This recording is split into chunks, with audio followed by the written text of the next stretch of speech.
Hey everyone, and welcome back to the channel. Today, we are diving deep into one of the most emotional and pivotal episodes of The Stripper Yet Episode 8, titled The Moment Between Us. Grab your tissues, because this one is a heart-wrencher in the best possible way. This episode is all about vulnerability. We open with Emma, fresh from the club, her mind a whirlwind of thoughts. Her voiceover says it all. Love never comes when you're ready for it. It crashes into you when you least expect it.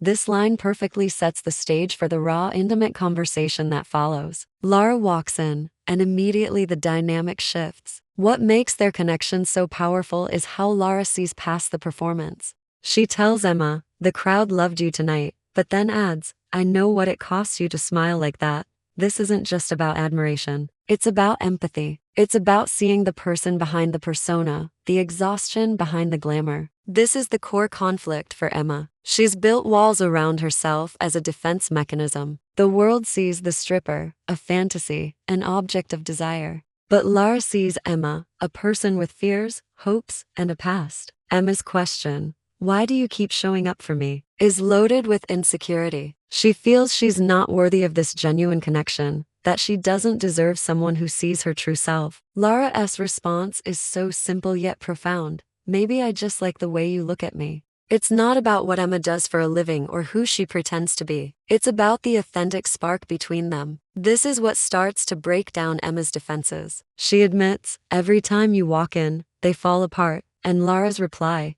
"Then stop rebuilding them," is a direct invitation to be vulnerable, to let go of the fear. One of the most powerful moments is when Emma says, "You don't know the things I've done." This is her biggest fear, that her past, her job, her perceived flaws will eventually push Lara away. But Lara cuts right through it. "I don't care. I see you, Emma. Not the dancer, not the stripper, just you." For someone who has spent so long being defined by her job, hearing those words is everything. It's validation. It's acceptance. Emma's trembling voice when she asks, "And what if just me isn't enough?" is just heartbreaking. It's the ultimate fear of not being worthy of love. And Lara's firm, gentle, "It already is the reassurance she's been craving her entire life. It's the permission she needed to finally feel something real. And then we get the kiss. It's not rushed or purely physical. The script describes it as slow, hesitant, then deeper, driven by a heartbeat rhythm. This kiss is the culmination of all that unspoken tension, a physical manifestation of their emotional breakthrough. The montage that follows flashes of laughter, touches, whispers shows us that this isn't just a moment of passion. It's the beginning of a genuine bond, a safe space where Emma can finally just be. The voiceover during the montage is crucial. For the first time in a long time, I wasn't performing. I was seen. I was wanted. Not for the show, but for the soul underneath. This powerfully contrasts the two sides of her life. At the club, she is wanted for a performance. With Lara, she is wanted for her soul. It's a profound shift from being an object of fantasy to a subject of love. The morning after scene is so beautifully executed. That initial moment of panic when Emma wakes up alone is so relatable. For someone used to people leaving, her first instinct is fear. But then she finds the note. "Coffee downstairs. Don't run." That little note is a promise. It says, "I'm still here. I'm not scared. And I see that you are. But I'm asking you to stay." The L signature makes it personal and real. This simple act of making coffee and leaving a note holds more weight than any grand romantic gesture could. It's an act of domesticity, of normalcy, of commitment. It tells Emma that this isn't a one-time thing. Lara isn't just another person who takes what they want and leaves. She's building a foundation of trust. Emma's final voiceover is a beautiful reflection on what love truly is. Maybe love isn't about being rescued. Maybe it's about being found. Again and again, until you finally believe you're worth it.